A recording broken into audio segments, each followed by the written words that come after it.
আমার হুসাইন শহীদ হয়ে গেছে কারবালার ময়দানে, আমি যাইতেছি। আমার হুসাইন ডাক দিছে নানাজি কইয়া, আমি রওজায় থাকতে পারি নাই রে, আমি হুসাইনের দেখার জন্য নবীজি রওজা থেকে উঠা গেছি। আলেমরা সর।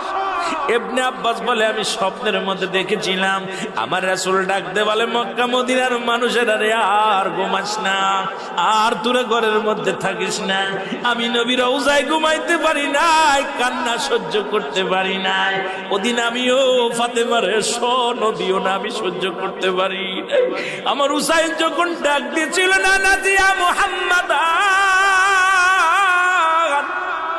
ইয়া মুহাম্মাদান কই যেদিন ডাক দিয়েছিল রে, সেদিন আমি নবী রওজা থেকে পাগলের মতো উঠে কারবালা পর্যন্ত চলে গিয়েছিলাম।